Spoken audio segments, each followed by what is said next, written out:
kehidupan di pondok pesantren punya ritme dan aturan yang khas. Santri hidup dalam rutinitas yang padat, mengaji, sholat berjamaah, belajar, dan tugas-tugas madrasah yang kadang bikin kepala santri menjadi pusing.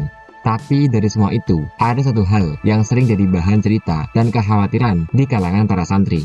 Apalagi kalau bukan kantor keamanan. Tempat ini bagaikan pengadilan tertinggi di dunia pondok pesantren. Di tempat ini, segala kesalahan diperiksa dan hukuman akan dijatuhkan. Buat para santri, kantor keamanan bukan cuma bangunan biasa. Ada aura mistis sekaligus tekanan psikologis yang melilingnya. Banyak cerita seram, lucu, bahkan absurd tentang tempat ini yang bikin santri merinding sekaligus tertawa saat mengenangnya. Yuk langsung aja kita bahas beberapa poin penting yang cukup jadi alasan mengapa kantor keamanan di pondok pesantren itu begitu ditakuti oleh para santri.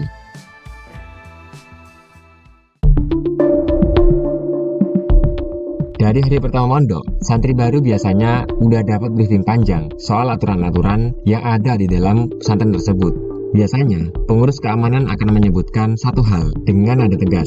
Kalau melanggar aturan, siap-siap ya, dipanggil ke kantor keamanan. Dari sini aja, santri udah langsung punya gambaran kalau kantor keamanan itu semacam ruang sidang yang nggak ada kompromi buat para pelaku yang melakukan pelanggaran. Nah, reputasi ini makin diperkuat dengan cerita-cerita yang disampaikan oleh para santri senior. Contohnya nih, ada yang bilang pernah lihat temannya dihukum push-up 50 kali cuma karena lupa pakai peci saat keluar kamar. Ada juga yang cerita kalau pernah dikejar-kejar petugas keamanan gara-gara mencoba kabur ke warung saat jam 12 malam. Bahkan ada juga nih yang udah berpengalaman berkali-kali dipotong habis rambutnya alias gundul gara-gara ketahuan minggat dari pondok pesantren. Dari cerita-cerita ini, tentu nama kantor keamanan jadi semakin menyeramkan di telinga para santri baru. Letak kantor keamanan biasanya nggak jauh dari pusat kegiatan santri, tapi jarang ada yang mau mendekat kalau nggak benar-benar perlu. Bangunannya sih terlihat sederhana, tapi terkesan dingin. Biasanya ada papan nama besar dengan tulisan tebal, seperti kantor keamanan dan ketertiban santri. Kalau ada razia dadakan, tempat ini biasanya dikerumuni oleh para santri yang kedapatan melanggar peraturan-peraturan yang udah ditetapkan pondok pesantren. Kebayangkan gimana perasaan para santri saat itu?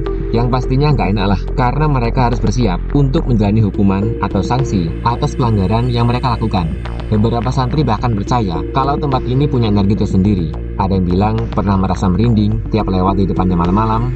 Meski nggak ada bukti nyata, cerita-cerita seperti ini makin menambah kesan seram kantor keamanan.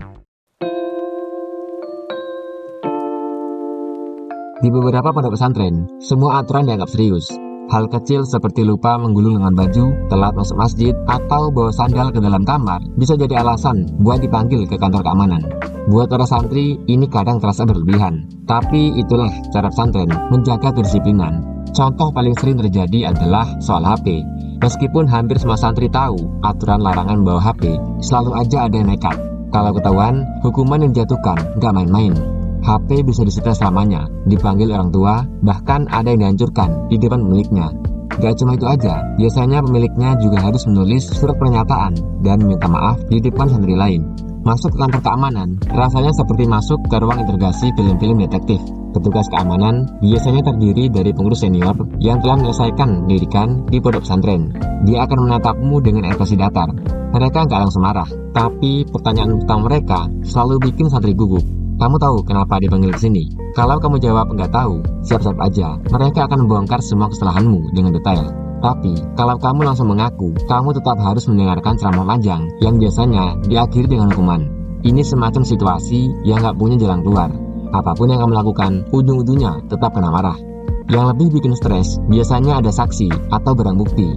Contoh, kalau kamu ketahuan kabur ke warung, petugas keamanan udah siap dengan bukti nota belanja yang ditemukan di kamarmu. Atau kalau ada razia, mereka bisa menunjukkan hasil sitaan dari laci atau tasmu. Emang kadang kejadiannya begitu cepat, yang membuat santri kadang mikir kalau pengurus keamanan itu punya banyak mata-mata di luar sana.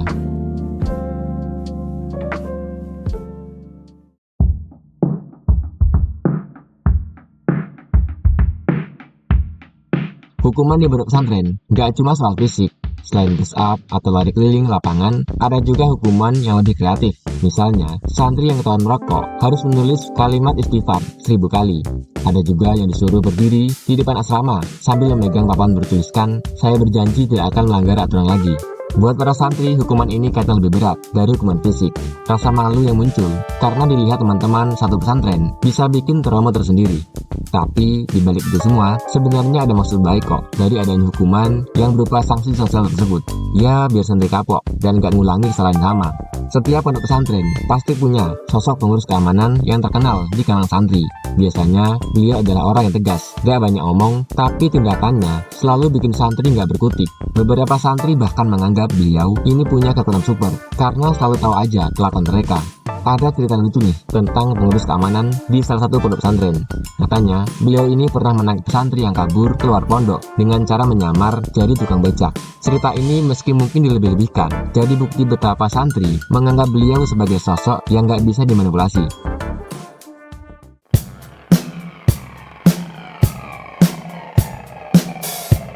Awalnya, hampir semua santri yang kena panggilan ke kantor keamanan pasti merasa sebel. Mereka menganggap petugas terlalu keras dan gak ngertiin keadaan. Tapi seiring berjalannya waktu, banyak yang mulai sadar kalau semua itu sebenarnya buat kebaikan mereka. Santri yang tadinya sering melanggar aturan perlahan jadi lebih disiplin. Mereka belajar menghargai waktu, menjaga kebersihan, dan bertanggung jawab atas tindakan mereka. Meskipun kantor keamanan tetap jadi tempat yang gak diinginkan, keberadaannya diakui sangat penting dalam membentuk karakter santri. Setelah lulus dari pondok pesantren, banyak santri yang justru merindukan momen-momen di kantor keamanan. Mereka mengenang pengalaman itu dengan tawa, meskipun dulu rasanya seperti mimpi buruk. Cerita tentang dinginnya pengurus keamanan, hukuman yang gratis, dan integrasi tegang dari bahan nostalgia yang seru. Pada akhirnya, kantor keamanan bukan cuma tempat yang ditakuti, tapi juga simbol kedisiplinan dan pembentukan karakter. Meski sering bikin santri deg-degan, keberadaannya punya makna mendalam dalam kehidupan pesantren. Jadi, kalau kamu sekarang lagi mondok dan sering merasa takut sama kantor keamanan, ingat aja satu hal. Suatu saat nanti, kamu bakal bersyukur pernah belajar banyak dari tempat itu. Karena, di balik semua hal yang terkesan horor tersebut, kantor keamanan sebenarnya adalah tempat di mana para santri dibentuk jadi pribadi yang lebih baik.